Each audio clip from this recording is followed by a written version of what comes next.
I really appreciate the opportunity to be here, the invite to be here. As a DVM, I have to share one small tidbit. I've heard someone tell me that a DVM is a license to try stuff and see what happens, and a PhD is an obligation to prove what you say is right. So knowing that, I'm the DVM. So I'm going to share, these are some things we tried. We'll see what happens.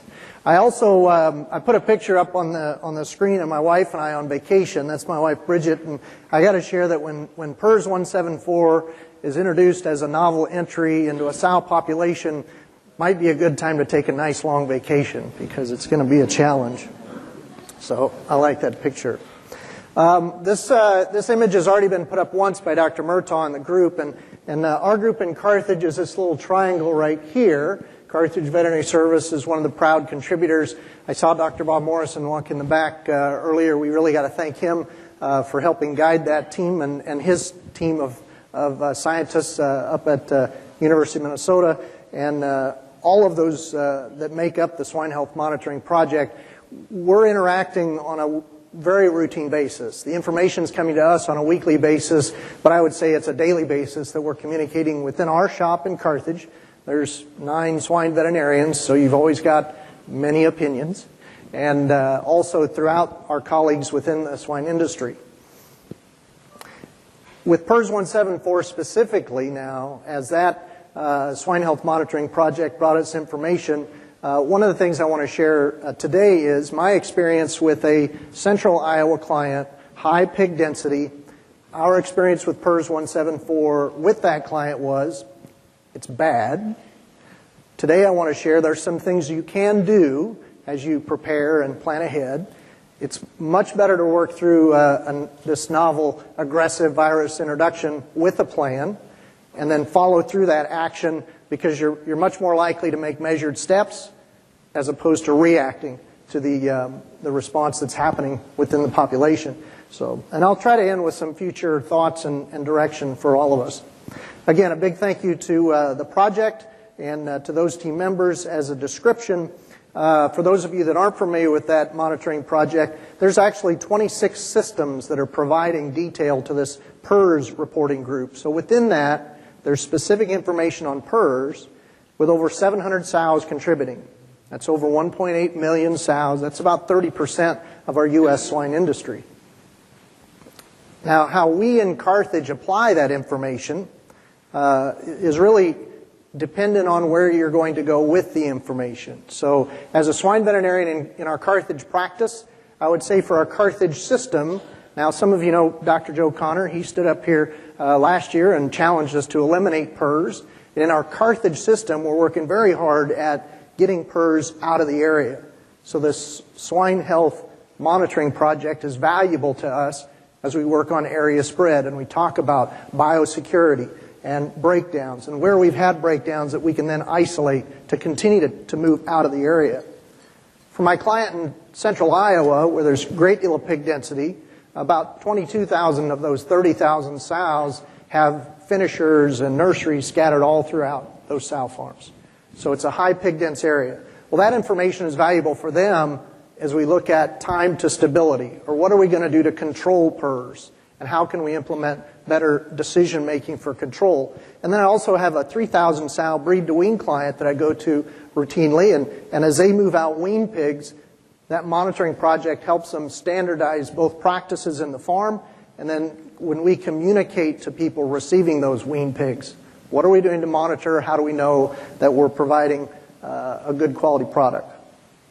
So that's how we're applying it. I also like us to speak the same language, and that's helpful as we talk about where this herd is in the stage of PRRS.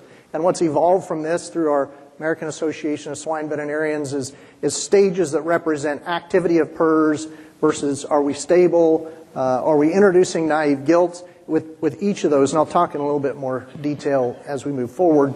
And then actually if we're introducing naive gilts and we're confirmed naive to PRRS, that's a stage 4 population. I also think it's important when we talk with our producers, and I like Dr. Murtaugh's comment when he said I'll go ahead and use RFLP cut patterns because the veterinarians in the audience will understand what I'm saying. I think that's what he said. I'm not sure. But yes, we do speak with RFLP cut patterns just because we try to put a nameplate on the virus. So 174, I fully accept it's not exactly the same everywhere we go, but it is a nameplate, and it was a novel introduction for our client with 22,000 sows that saw an explosion. So 252 being MLV, 184 being the bad boy that we used to know, and now 174 being the angry new kid. The other thing I want to mention, which I've heard it described in some RNA science documentation, is the virus swarm. And as we look at RNA viruses and how they behave within a population, especially populations that may have a mixture of immune response, it's really that virus swarm that creates all the chaos. So what are we doing that allows the virus to swarm? Whether that's multiple viruses that have changed over time, or the introduction of new animals, whether that's gilts for breeding, or that's a sow population that may be immunized, giving birth to baby pigs that have no recognition of the virus. So we do things in production that lend themselves to the explosion of this virus. We've already seen this slide as we look back over 2001 through 2010, but Dr. Morrison has also shared through this monitoring project this spring, 2011 through 15. As you can see, the colors just keep going. I mean, it almost looks like Argyle socks. We've got all these different colors now with all these different viruses. With the introduction of 174 being the yellow, that started here small and by 14, 15 got much larger, but we also haven't seen these go away. So we still have virus activity, and each time we get this new virus introduced, we see an explosion with some of those. This is, again, something we've already seen, but I would challenge that the virus swarm created this dynamic population that allowed this change to grow and basically introduce the new angry kid. I have teenagers at home, so high school with the introduction of the new angry kid is something I can relate to. So this just happens to be, again, through the monitoring project, looking at a month-by-month sequence identification at Minnesota, here where we introduced 174, and really this was the active time period where my client in Iowa had some very severe challenges in their sow population. Again, about a year ago, strain started to wreak havoc. Was similar to 184. We saw severe clinical signs, so obviously we knew something was different. There were reports coming in from around the country that, well, this 174 can be terrible. We've seen grow-finish populations with 50% mortality. We've seen breeding groups where we had the virus come introduced and they farrowed only at a 35% feral rate is going to come out of that population. So there was this new virus with this new explosion and a great deal of fear of what's going to happen. Our concern was also during that time period, what do we want to do to get back to baseline production, and what can we do that helps move us in that direction to where we're stable, producing baseline production as fast as possible, accepting that this new virus explosion may actually take a lot longer to get cleaned up.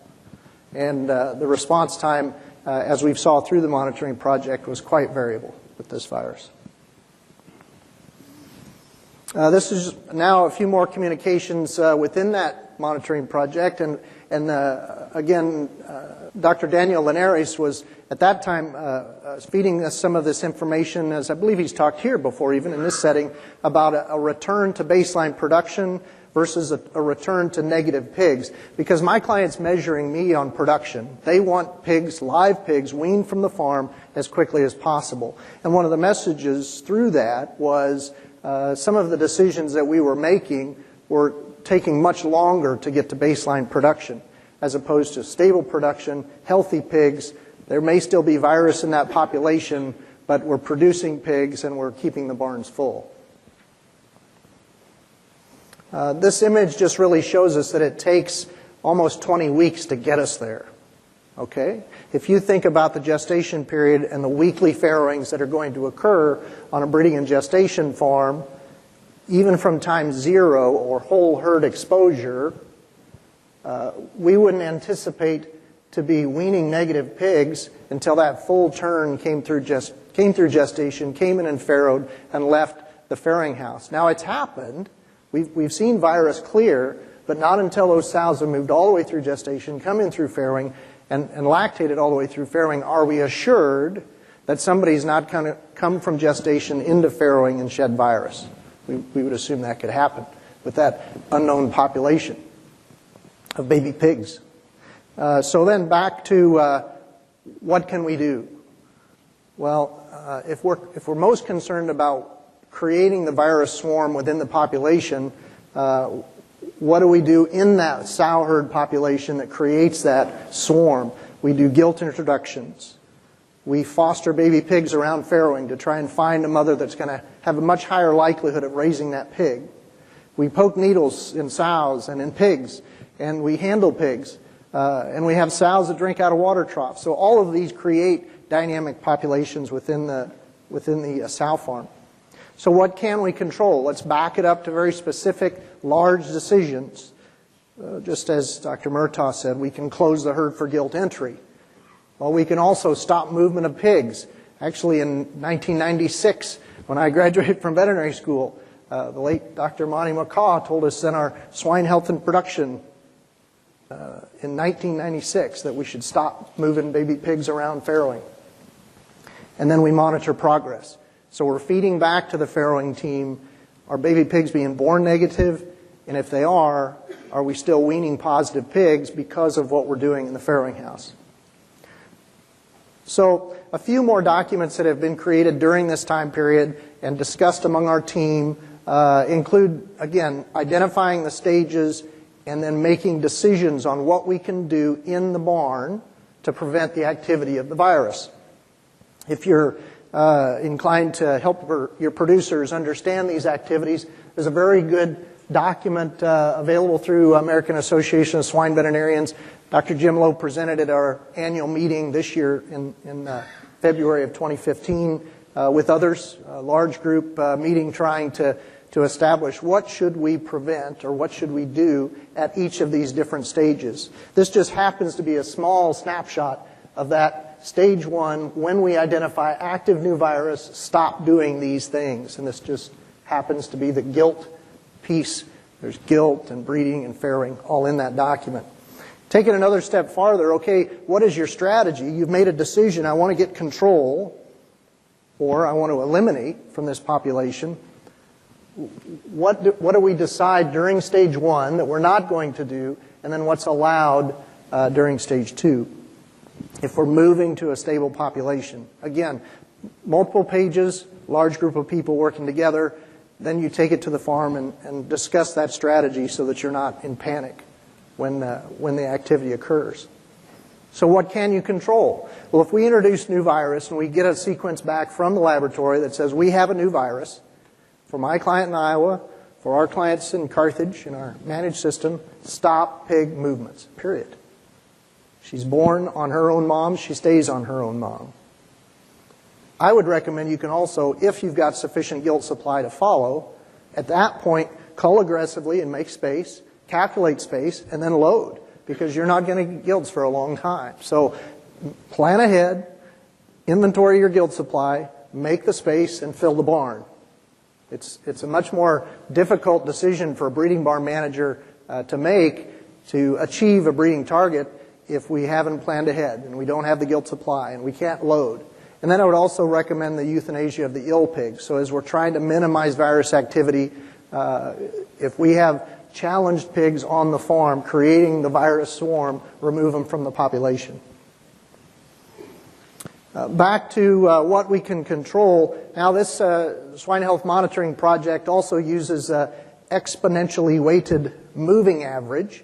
So this is a number of reports of new virus entry. Across the bottom, this is 2009, 2010, 11, 12, 13, 14. October 15th happens every year. That's basically to say PRRS is coming. Right? So if we know there's things we can control, Should we plan ahead with our gilt entry prior to fall, or if you're in a pig-dense area, gilt entry prior to every time your new incoming gilts come in, and maintain sow herd immunity? And I would also, in the next couple of slides, show you that there have been some changes. Now, as you remember when we talked about PED earlier, there was PED active in the country here, but we've also seen this change in dynamic within the reporting of PRRS breaks within that population. Let me go through this next discussion point within the population. This is where I'm the veterinarian standing out on a limb saying my own opinion, okay? We were one of the teams in here doing live virus inoculation, FVI2, so trying to stabilize with live virus here versus a change to trying to stabilize with vaccine. So we've seen this increase over time throughout the reporting in these systems of stabilizing sow herds with vaccine, stabilizing gilt populations going in these pig-dense areas, and what we've seen is this reduction in explosion. Just an interpretation from me, looking at data, trying to help my client understand where they are and where their risks may be. There's also this greater reporting of vaccine use, modified live PRRS vaccine use within that population. So, now specifically, my client in Iowa, 7 of their sow farms become positive. We want to shut the barn door with the horses still in the barn, not shut the barn door after the horses are out of the barn. So we work on virus introduction, biosecurity decisions, and production actions. What can we specifically do for those clients that are in a high-risk area with a great deal of new PRRS in the neighborhood? The biosecurity I'm just going to briefly touch on with a couple of points. We tried to break them into big 5 or big rocks that we need to turn over and understand. Those being people interactions, people movements in and out of the farm. Those being transport. Is our truck wash truly clean and then validated? Mortality movement, as we're moving dead animals off the farm, are we actually bringing virus to the farm? And then supplies would be the same way. And actually in their system, they went in and built fumigation chambers to bring supplies in to clean those materials and then enter them into the sow farm. And then an interesting topic that came out of this is we're sitting around the table, a production staff member said, you know, the people that come and go through these sow farms all the time are maintenance. And we really don't keep track of them very well, or their tools, or their equipment. And they move all throughout the system. So control what you can, and then understand where the uncontrollables lie, which should be the air. In their system, we chose to do vaccine, modified live PRRS vaccine, to create herd stability, and to do gilt introduction of naive gilts, followed by 2 doses of vaccine, 30 days apart. Again, not introduced at that time, vaccinated as feeder pigs, and then introduced later.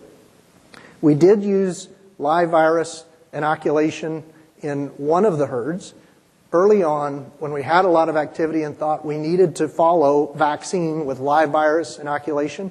We didn't do that anymore, just the one time. And then we set up management practices. And I'll talk a little bit more before I'm done here about wean down. I actually think that was quite valuable as we went through cleaning up and getting virus off the farm.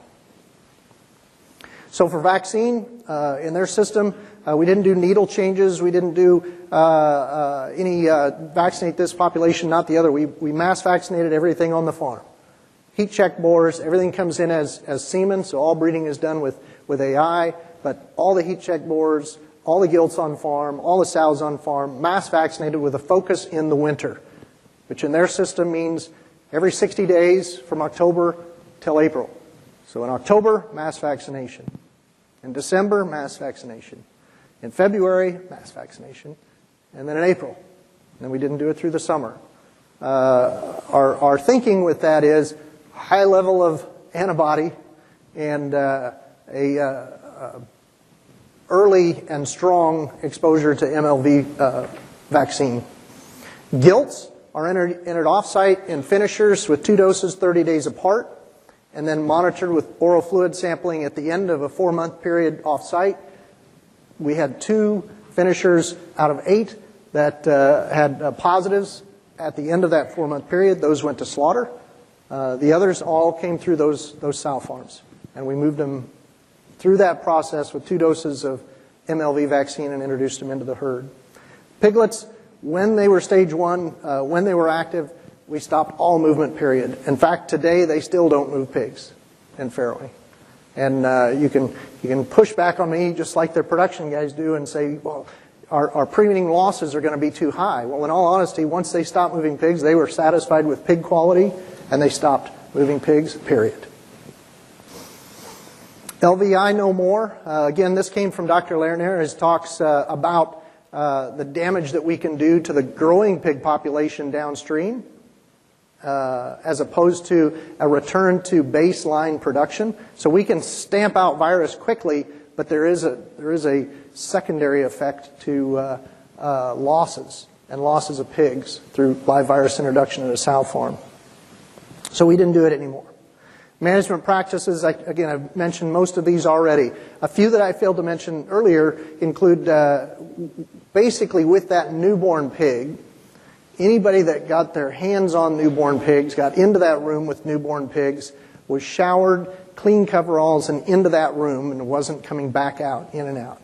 The hallway, think about it on a sow farm, when you move wean pigs out into the hallway and you fill the hallway with organic matter, are your day one people walking in and out through that and tracking it right into the newborn pigs. So we had to establish some of these clear-cut rules for action and movement of people in order to limit the activity of virus on the farm.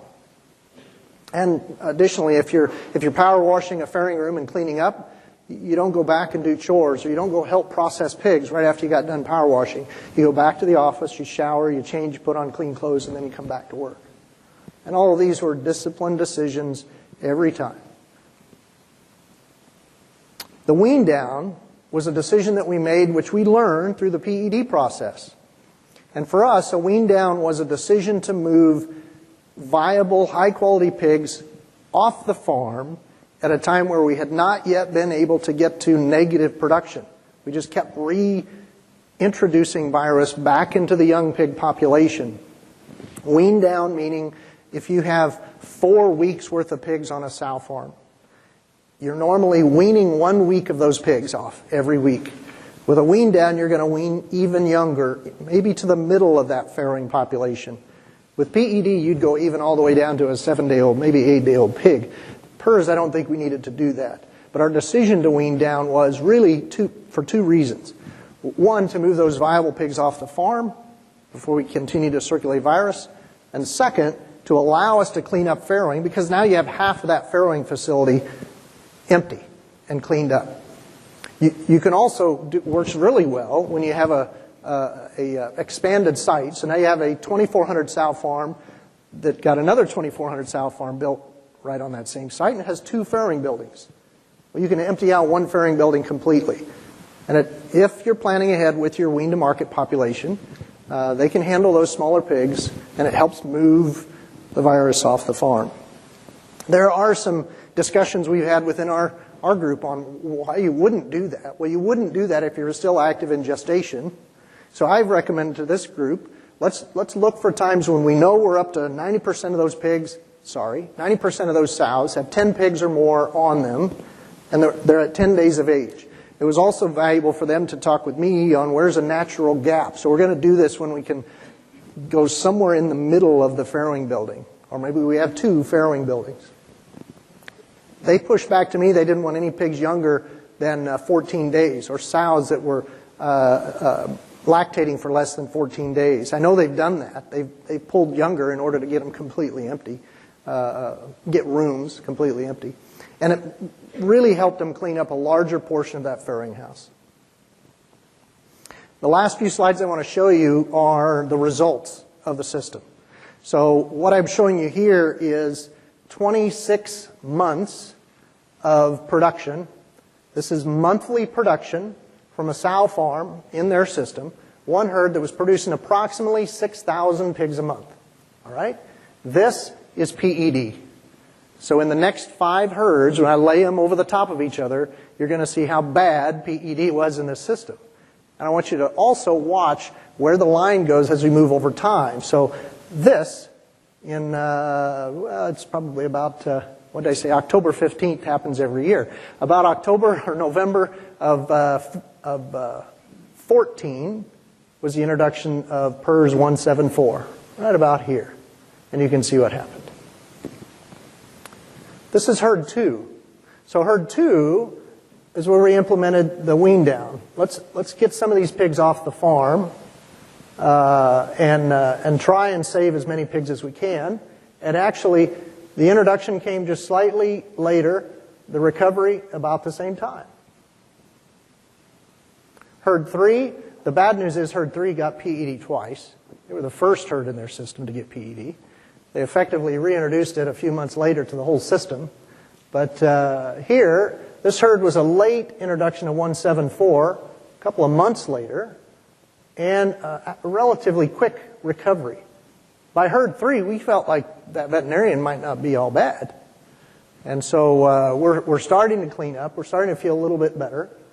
And by herd 4, this is a smaller herd, about 3,000 pigs a month. We saw virus introduction about the same time, not nearly as punishing. Smaller herd. And then herd 5, it gets a little messier, but it's about the same as the green, and a little more delayed recovery. So in summary of all of this, it's really a system impact. Again, I'm being measured, the production team's being measured on live, viable pigs. Quality pigs that make it to wean to market. PED was a 40,000 pig hit over a quarter. If you look at the red lines, this system of sows was producing around 120,000 pigs a quarter. The quarter, the 3 months that they introduced PED and went through recovery and got back to production, PED cost them about 40,000 pigs. PRRS 174 was approximately 20,000 pigs. And so by comparison, I believe we learned a few things about stopping virus. Fully understand the viruses are different. Fully respect that the recovery is totally different. But in this situation, our implementation and movement of live pigs off the farm helped us recover much faster within this system. So you may push back and say, what about wean to market? I'm just talking about wean pigs that get sent out to wean to market. PRRS, no question, is much harder on wean to market than PED just because we weaned them off the farm. And I can only answer that we have to clean up farrowing first. The only way we can get to better wean to market is to get us cleaned up in farrowing to build a system that's repeatable and that's successfully introducing healthy wean pigs out to wean to market. So a few lessons for the future, a few thoughts that I'd like to leave you with.